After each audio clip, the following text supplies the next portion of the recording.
नमस्कार दोस्तों, स्वागत है आप सभी का आपके अपने YouTube channel GK search engine पर। तो दोस्तों, आज के इस वीडियो में हम बात करने जा रहे हैं राजस्थान जिला दर्शन के बारे में। जी हाँ, डूंगरपुर को जानेंगे। डूंगरपुर के करंट अफेयर्स, इतिहास, कला, संस्कृति और भूगोल को हम इस वीडियो में डिस्कस करने वाले हैं। तो डूंगरपुर जिला दर्शन में आपका हार्दिक स्वागत है।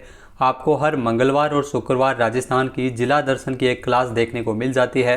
तो सारी जो PDF है जिला दर्शन की, वो आप हमारे टेलीग्राम चैनल को ज्वाइन करके डाउनलोड कर सकते हैं। तो चलिए स्टार्ट करते हैं डूंगरपुर जिला दर्शन। सबसे पहले अगर दोस्तों बात की जाए डूंगरपुर की, तो यह उदयपुर संभाग के अंतर्गत आता है। डूंगरपुर का जो मैप आप देख सकते हैं, इसमें जो प्रमुख तहसील है आसपुर, सागावाड़ा, डूंगरपुर, सिमलवाड़ा, ये प्रमुख तहसील है। RJ 012, जी हाँ, RJ 012 है वो डूंगरपुर का परिवहन कोड है। यानी अब तक हम 12 जिलों को डिस्कस कर चुके हैं जिला दर्शन के माध्यम से। जांगिल है वो डूंगरपुर का जो शुभंकर है, जैसा कि आप तस्वीर में देख सकते हैं। चलिए स्टार्ट करते हैं। लेकिन सबसे पहले अगर डूंगरपुर जिला दर्शन की बात की जाए तो करंट अफेयर्स को जान लेते हैं। जनवरी से लेकर अब तक डूंगरपुर करंट अफेयर्स के डूंगरपुर के जो क्वेश्चन बने हैं, आइए देखते हैं कौन कौन से हैं। तो पहला क्वेश्चन बना है, डूंगरपुर बांसवाड़ा में वागड़ टूरिस्ट सर्किट। जी हाँ, डूंगरपुर बांसवाड़ा में वागड़ टूरिस्ट सर्किट है वो बनाया जाएगा। इसके माध्यम से टूरिज्म को बढ़ावा मिलेगा। डूंगरपुर में देव सोमनाथ शिव मंदिर, बेणेश्वर धाम डूंगरपुर, गलियाकोट, विश्व प्रसिद्ध पीर फखरुद्दीन की दरगाह, सोम कमला अम्बा बांध समेत बांसवाड़ा डूंगरपुर के प्रमुख स्थानों को टूरिस्ट सर्किट से जोड़ा जाएगा। तो डूंगरपुर बांसवाड़ा में वागड़ टूरिस्ट सर्किट है वो बनाया जाएगा। तो ये आप ज़रूर ध्यान रख सकते हैं, एग्ज़ाम में ये क्वेश्चन काफ़ी पूछा जा सकता है। इसके अलावा अगर दूसरे क्वेश्चन की बात की जाए तो जो नवीन सिलिकोसिस पोर्टल 2022 है जो जारी किया गया है, इसे पायलट स्तर पर डूंगरपुर में भी इसे शुरू किया जाएगा। जी हाँ, सामाजिक न्याय और अधिकारिता मंत्री है टीकाराम जूली, जिनके द्वारा 5 मई को सामाजिक न्याय और अधिकारिता विभाग के सभागार में नवीन सिलिकोसिस पोर्टल 2022 का वीडियो कॉन्फ्रेंसिंग के माध्यम से शुभारंभ किया गया था। जो सिलिकोसिस नीति के अंतर्गत ही इसमें सिलिकोसिस पीड़ितों को प्रदान की जाने वाली जो आर्थिक सहायता है, उसको व्यवस्थित और सरलता से प्रदान करने के लिए ऑटो अप्रूवल आधारित नवीन सिलिकोसिस पोर्टल 2022 को शुरू किया था। ऑटो अप्रूवल के माध्यम से इसमें प्रत्यक्ष हस्तांतरण की सुविधा है वो मिल सकेगी। पोर्टल को सर्वप्रथम पायलट स्तर पर गंगानगर, हनुमानगढ़, बीकानेर, चूरू, जैसलमेर, टोंक और डूंगरपुर, यहाँ डूंगरपुर में भी बांसवाड़ा और चित्तौड़गढ़ और 12 जिलों में इस पोर्टल को सबसे पहले पायलट प्रोजेक्ट के रूप में शुरू किया जाएगा। नेक्स्ट अगर बात की जाए डूंगरपुर से रिलेटेड क्वेश्चन की, तो डूंगरपुर के बेणेश्वर धाम में हाई लेवल पुल का शिलान्यास किया गया था। तो ये भी आप ध्यान रखिएगा। कांग्रेस नेता और सांसद राहुल गांधी तथा राजस्थान के मुख्यमंत्री अशोक गहलोत ने आदिवासियों का प्रयाग कहे जाने वाले बेणेश्वर धाम में हाई लेवल पुल का शिलान्यास किया था। यह पुल नदी की सतह से 18.50 मीटर की ऊंचाई पर 36 पिलर पर बनाया जाएगा। इसकी चौड़ाई 16 मीटर की होगी। पुल में सड़क के साथ क्रैश बैरियर और पैदल यात्रियों के लिए फुटपाथ तथा रेलिंग भी इसमें बनाए जाएंगे। माही, जाखम और सोम नदियों के संगम पर स्थित बेणेश्वर धाम, आप सबने जरूर सुना होगा इसके बारे में। धार्मिक, सामाजिक और सांस्कृतिक गतिविधियों के लिए प्रसिद्ध 5 दिवसीय मेले के लिए बेणेश्वर धाम है वो जाना जाता है। CM अशोक गहलोत ने 2021-22 के बजट में इस पुल के निर्माण के लिए घोषणा की थी और करीब 132.35 करोड़ रुपए की लागत से बनाए जा रहे इस हाई लेवल पुल का जो श्रद्धालु डूंगरपुर बांसवाड़ा सड़क के माध्यम से सीधे बेणेश्वर धाम है वो पहुँच पाएंगे। इसके बाद डूंगरपुर से रिलेटेड एक और क्वेश्चन है। डूंगरपुर जिले की जोथरी पंचायत समिति के राजकीय उच्च माध्यमिक विद्यालय का नाम स्वतंत्रता सेनानी स्वर्गीय श्री धूलजी भाई वर्मा के नाम पर रखा गया है। जी हाँ, CM अशोक गहलोत ने जोधपुर और डूंगरपुर जिले के एक राजकीय विद्यालय का नामकरण स्वतंत्रता सेनानियों के नाम पर करने के प्रस्ताव का अनुमोदन किया था। जोधपुर की अगर बात की जाए तो जोधपुर की चौखाला गांव पंचायत समिति के जो राजकीय आदर्श उच्च माध्यमिक विद्यालय गीलाकोर का नामकरण स्वतंत्रता सेनानी स्वर्गीय श्री मंगल सिंह के नाम पर किए जाने के प्रस्ताव का अनुमोदन किया। वहीं डूंगरपुर अगर बात की जाए तो डूंगरपुर जिले की जोथरी जो पंचायत समिति है, उसका राजकीय उच्च माध्यमिक विद्यालय करावाड़ा का नामकरण स्वतंत्रता सेनानी स्वर्गीय श्री धूलजी भाई वर्मा के नाम पर किया जाएगा।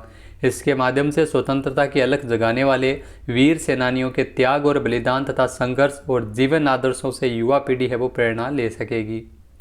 इसके बाद एक और जो डूंगरपुर से रिलेटेड क्वेश्चन है, इंपॉर्टेंट क्वेश्चन है, राजस्थान महिला निधि कोऑपरेटिव जो क्रेडिट फेडरेशन पायलट स्तर पर डूंगरपुर से शुरू होगी। जी हाँ, जो मुख्यमंत्री अशोक गहलोत द्वारा जो स्वयं सहायता समूह सदस्यों की जो प्रथम महिला निधि है, राजस्थान महिला निधि कोऑपरेटिव क्रेडिट फेडरेशन, जिसका लोकार्पण हाल ही में किया गया था। 200 करोड़ रुपए का जो वित्तीय संस्थान है राजस्थान महिला निधि, बजट 2022-23 में इसकी घोषणा की गई थी और इसके लिए तेलंगाना राज्य की महिला निधि के साथ एक MOU भी किया गया था। तो तेलंगाना के साथ ये MOU हुआ था, ये भी आप ध्यान रखिएगा। प्रदेश के 6 जिलों से इस महिला निधि की इसमें संचालन किया जाएगा, जिसमें करौली, अलवर, कोटा, डूंगरपुर, राजसमंद और जोधपुर शामिल है।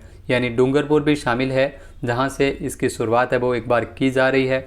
इसके अलावा जयपुर के सीतापुरा में स्थित JCC कन्वेंशन हॉल में पंचायती राज एवं ग्रामीण विकास मंत्री की उपस्थिति में समारोह आयोजित किया गया था।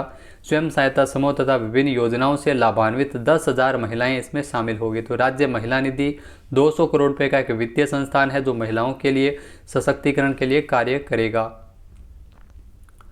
इसके अलावा अगर बात की जाए डूंगरपुर के इतिहास की, जी हाँ, आप बात करते हैं डूंगरपुर के इतिहास की, तो डूंगरपुर जिले के संस्थापक डूंगर सिंह थे।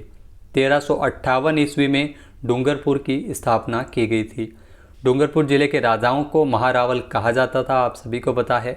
महारावल उदय सिंह ने अपने पुत्रों पृथ्वीराज और जगमाल के बीच डूंगरपुर का विभाजन किया।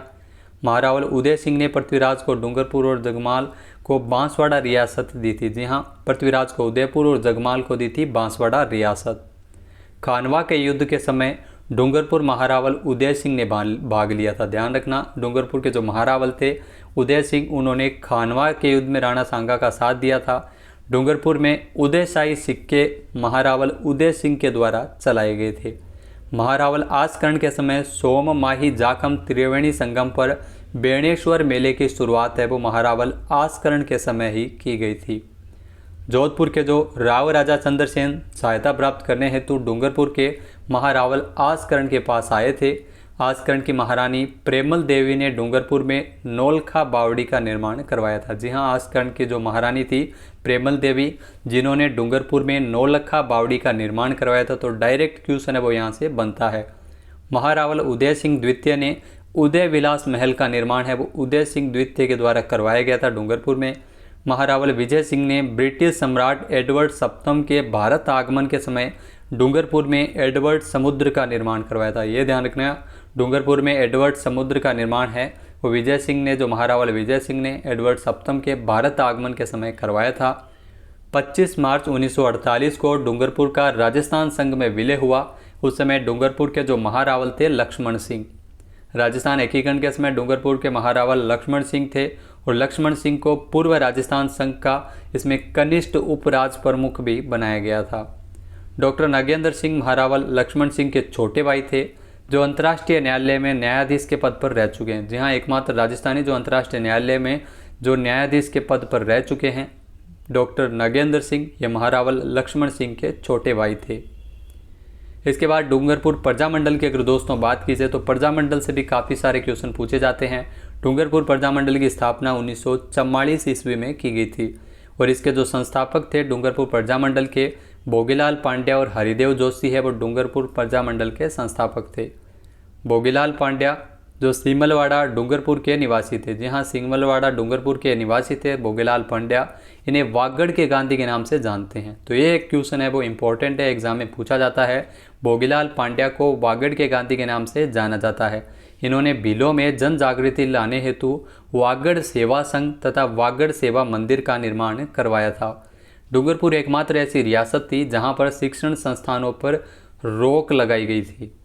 1975 में भोगीलाल पांड्या को पद्म भूषण से भी सम्मानित किया गया था। पूनावाड़ा हत्याकांड। जी हाँ, पूनावाड़ा हत्याकांड ये जून 1947 में घटित हुआ था। अंग्रेजी सरकार ने रियासत की सहायता से पूनावाड़ा पाठशाला बंद करवाकर शिक्षक शिवराम भील पर लाठीचार्ज किया था। पूनावाड़ा हत्याकांड जो जून 1947 में घटित हुआ था। रास्तापाल हत्याकांड, इसके बारे में तो आपने ज़रूर सुना होगा। ये हत्याकांड 19 जून 1947 को हुआ था। अंग्रेजों ने नानाबाई खांट, सेघाबाई और कालीबाई की हत्या करके रास्तापाल पाठशाला को बंद करवाया गया था। कालीबाई की जो कांस्य युगीन प्रतिमा है वो गैव सागर झील के किनारे डूंगरपुर में स्थित है। तो अपने शिक्षक को बचाने वाली कालीबाई के बारे में आपने ज़रूर सुना होगा, रास्तापाल हत्याकांड जो 19 जून 1947 में घटित हुआ था। साक्षरता के क्षेत्र में दिया जाने वाला जो सर्वोच्च पुरस्कार है वो है कालीबाई पुरस्कार। गोविंद गुरु, जी हाँ, गोविंद गुरु, इनका जन्म भी दिसंबर 1858 ईस्वी में बासिया गांव डूंगरपुर में बंजारा परिवार में हुआ था। गोविंद गुरु, इन्होंने बिलों में जन जागृति लाने का कार्य किया था। गोविंद गुरु ने 1883 ईस्वी को सिरोही में संप सभा की स्थापना की। संप सभा की स्थापना की गई थी गोविंद गुरु के द्वारा 1883 ईस्वी में सिरोही में। इन्होंने बिलों में जन जागृति लाने हेतु भगत आंदोलन भी चलाया था। जी हाँ, गोविंद गुरु के द्वारा भगत आंदोलन है वो चलाया गया था बिलों में जन जागृति लाने के लिए। अंतिम समय गोविंद गुरु का कंबोई गुजरात में बीता था और इनका जो जन्म है वो बांसिया गांव डूंगरपुर में हुआ था। डूंगरपुर की कला और संस्कृति, जी हाँ, सबसे पहले डामोर जनजाति के बारे में जानते हैं। तो इस जनजाति का 97% भाग है वो राजस्थान के डूंगरपुर ज़िले में देखने को मिलता है, डामोर जनजाति का। यह जनजाति डूंगरपुर ज़िले की सीमलवाड़ा पंचायत में मुख्यतः निवास करती है। डामोर जनजाति में मुखिया को मुखी कहते हैं, ये ध्यान रखना, यहाँ से भी काफ़ी सारे क्वेश्चन बनते हैं। मुखिया को मुखी कहते हैं डामोर जनजाति में। इस जनजाति के पुरुष महिलाओं की भांति आभूषण पहनते हैं, ये विशेषता है। यहाँ के जो पुरुष है वो महिलाओं की भांति है वो आभूषण पहना करते हैं। और इस जनजाति में गांव की जो सबसे छोटी इकाई है, जी हाँ, गांव की सबसे छोटी इकाई है, उसे फला कहते हैं डामोर जनजाति में। यहाँ के जो प्रमुख मेले हैं, तो डामोर जनजाति के 11 की रेवाड़ी का मेला डूंगरपुर में भरता है। छेला बाबूजी का मेला ये पंचमहल, ये गुजरात में आयोजित किया जाता है। इसके अलावा इस जनजाति में पितृ सत्तात्मक परिवार है वो पाया जाता है। तो पितृ सत्तात्मक परिवार है वो यहाँ पर देखने को मिलता था।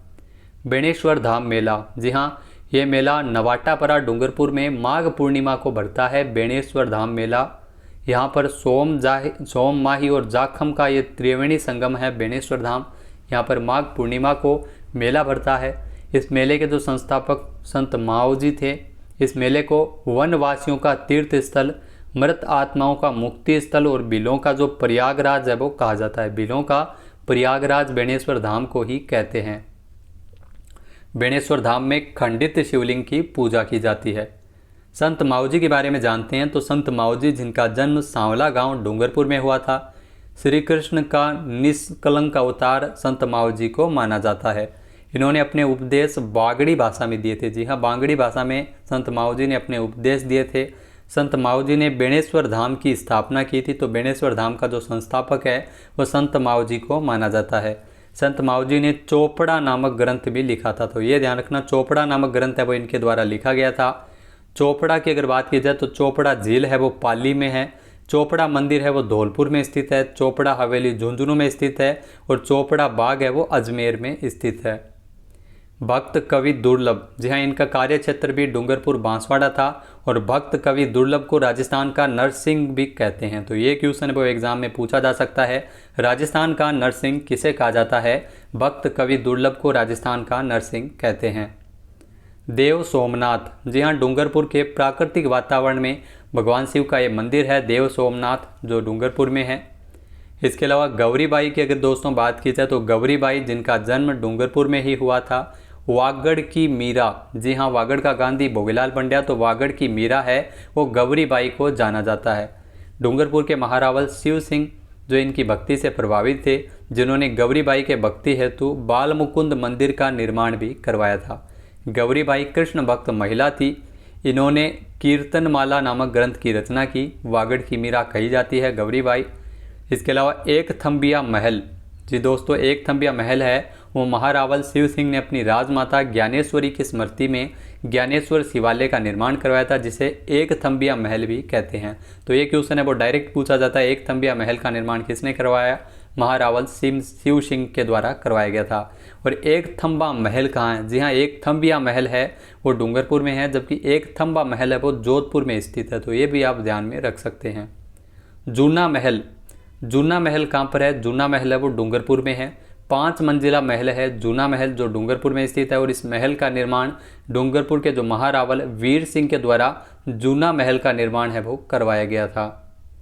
इसके बाद विजयराज राजेश्वर मंदिर, जी हाँ विजयराज राजेश्वर मंदिर, इसका निर्माण डूंगरपुर के महारावल विजय सिंह के द्वारा करवाया गया था। जैसा कि आप नाम से जानते हैं, विजयराज के द्वारा जो विजयराज राजेश्वर मंदिर का निर्माण करवाया गया था विजय सिंह के द्वारा। दाऊदी बोहरा संप्रदाय का उर्स, ये गलियाकोट डूंगरपुर में भरता है। काफ़ी सारे क्वेश्चन है वो यहाँ से बनते हैं। इसमें आपको बता दें कि उस उर्स में मुहर्रम की जो 27वीं तारीख को ये आयोजित किया जाता है। यहाँ पर पीर फखरुद्दीन की मज़ार है। दाऊदी बोहरा संप्रदाय का उर्स कहाँ भरता है? गलियाकोट डूंगरपुर में। तो आपको ये ज़रूर ध्यान में रखना है। गलियाकोट रमकड़ा उद्योग के लिए भी प्रसिद्ध है। ध्यान रखना, गलियाकोट है वो रमकड़ा उद्योग के लिए काफ़ी प्रसिद्ध है।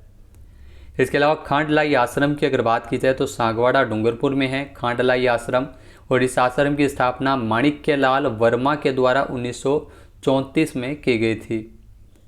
डामोर जनजाति सिमलवाड़ा डूंगरपुर में देखने को मिलती है, और राज्य में सर्वाधिक डामोर जनजाति है वो डूंगरपुर में ही है। कंडामार होली ये डूंगरपुर में खेली जाती है। कंडामार होली ध्यान रखना डूंगरपुर में खेली जाती है। टमाटर मार होली तो ये भी सांगवाड़ा डूंगरपुर में खेली जाती है। डूंगरपुर के अगर दोस्तों भूगोल की बात की जाए तो डूंगरपुर जिले के भूगोल की बात करें, शुभंकर जांगीर है। आप सभी को पता है डूंगरपुर का जो शुभंकर है वो जांगीर है। इसके अलावा डूंगरपुर का उपनाम पहाड़ों की नगरी अगर राजस्थान में किसे कहा जाता है तो डूंगरपुर को कहते हैं। डूंगरपुर का जो क्षेत्रफल है वो 3770 वर्ग किलोमीटर है। कुल जनसंख्या डूंगरपुर की 13,88,552 है। डूंगरपुर का लिंगानुपात 994 है। तो ये ध्यान रखना, लिंगानुपात है वो 994 है डूंगरपुर का। डूंगरपुर में जनसंख्या घनत्व 368 है, और साक्षरता दर डूंगरपुर की 59.5% है 2011 की जनगणना के अनुसार। इसके अलावा वर्तमान में डूंगरपुर है वो राज्य का तीसरा सबसे छोटा जिला है। कर्क रेखा बांसवाड़ा जिले से होकर डूंगरपुर जिले की सीमा को स्पर्श करती हुई चलती है। कर्क रेखा डूंगरपुर में। डूंगरपुर और बांसवाड़ा के मध्य जो भूभाग है जिसे मेवल के नाम से जानते हैं। तो ये यहाँ से क्वेश्चन है वो काफ़ी सारे आते हैं। मेवल, डूंगरपुर और बांसवाड़ा का जो मध्य का भूभाग है उसे मेवल के नाम से जाना जाता है। माही नदी है और डूंगरपुर और बांसवाड़ा के मध्य सीमा बनाती है माही नदी। इसके अलावा भीखाबाई जो सागवाड़ा नहर है, भीखाबाई सागवाड़ा नहर ये डूंगरपुर में बहती है। सोम कमला अम्बा परियोजना ये भी डूंगरपुर की है, सोम नदी पर स्थित है सोम कमला अम्बा परियोजना। ये परियोजना 1977 ईस्वी में डूंगरपुर जिले की आसपुर तहसील के सोम कमला अम्बा गांव के निकट है वो शुरू की गई थी 1977 ईस्वी में। फोल्सफार जो फ्लोराइड है जिसका सर्वाधिक उत्पादन है वो मांडो की पाल डूंगरपुर से ही होता है। गेव सागर झील, गेव सागर झील कहाँ पर स्थित है? डूंगरपुर में है। इस झील का निर्माण महाराव गोपीनाथ के द्वारा गेव सागर झील का निर्माण करवाया गया था, और इस झील को एडवर्ड सागर बांध भी कहते हैं, गेव सागर झील को। इस झील की पाल पर बने गोवर्धननाथ मंदिर का जो निर्माण है वो महारावल पुंजराज के द्वारा करवाया गया था। विजयराज राजेश्वर मंदिर इस झील पर बना हुआ है। डूंगरपुर से निकलने वाले जो प्रमुख खनिजों की अगर बात की जाए तो तलवाड़ा डूंगरपुर से लोहे है, लोहे का खनन किया जाता है। फ्लोराइट है वो मांडो की पाल में खोजा जाता है। इसके अलावा जो हरा ग्रेनाइट है वो डूंगरपुर से मिलता है। सीसा जस्ता भी घुंघराव मांडो से प्राप्त किया जाता है, और संगमरमर जो नवा गांव डूंगरपुर से मिलता है। अन्य खनिज जिसमें डूंगरपुर में मिलते हैं यूरेनियम, होलेस्टोनाइट, सोना, एस्बेस्टस, घिया पत्थर, ये प्रमुख खनिज है जो डूंगरपुर में मिलते हैं। नवलखा बावड़ी की अगर दोस्तों बात की जाए तो नौलखा बावड़ी जिसका निर्माण आजकरण की रानी प्रेमल के द्वारा करवाया गया था। त्रिमुखा बावड़ी इसका निर्माण भी मेवाड़ के महाराणा राज सिंह की रानी रामरस दे ने, ध्यान रखना महाराणा राज सिंह की जो रानी थी रामरस दे, उनके द्वारा त्रिमुखा बावड़ी का निर्माण है वो डूंगरपुर में करवाया गया था। उदय बावड़ी इसका निर्माण महारावल उदय सिंह ने डूंगरपुर में करवाया था। डूंगरपुर जिले में जेट्रोपा से बायोडीजल बनाने का संयंत्र है वो डूंगरपुर में लगाया गया, तो ये ध्यान रखना। इसके अलावा एकमात्र जो बेणेश्वर महादेव मंदिर है जहाँ खंडित शिवलिंग की पूजा होती है वो डूंगरपुर में ही स्थित है। देश का प्रथम आदिवासी महिला सहकारी निजी बैंक, ध्यान रखना ये मोस्ट इंपॉर्टेंट क्वेश्चन है। देश का प्रथम आदिवासी महिला सहकारी निजी बैंक है वो बरबुंदनिया गांव डूंगरपुर में स्थित है। और देश का जो पूर्ण साक्षर आदिवासी जिला कौन सा है? तो डूंगरपुर जिला है। जी हाँ, राजस्थान का डूंगरपुर जिला है वह देश का और राजस्थान का पूर्ण साक्षर आदिवासी जिला अगर पूछ लिया जाए तो डूंगरपुर है। राजस्थान में सर्वाधिक अनुकूल लिंगानुपात है वो डूंगरपुर जिले का है, और राजस्थान में अनुसूचित जाति की जो न्यूनतम जनसंख्या है वो डूंगरपुर जिले में ही है। अनुसूचित जाति का न्यूनतम अनुपात भी राजस्थान के डूंगरपुर ज़िले में ही है। और राजस्थान का न्यूनतम तापांतर वाला जो ज़िला है वो राजस्थान का डूंगरपुर ज़िला ही है। डूंगरपुर ज़िले का जो परिवहन कोड है वो RJ12 है। तो अब तक हमने 12 राजस्थान जिला दर्शन के जो वीडियो है वो कंप्लीट कर चुके हैं। PDF फाइल आप इसकी डिस्क्रिप्शन बॉक्स से डाउनलोड कर सकते हैं। तो राजस्थान मिलते हैं राजस्थान जिला दर्शन के एक और नए वीडियो में। तब तक के लिए धन्यवाद। जय हिंद, जय भारत, जय राजस्थान। वीडियो आपको कैसा लगा कमेंट बॉक्स में ज़रूर बताइएगा।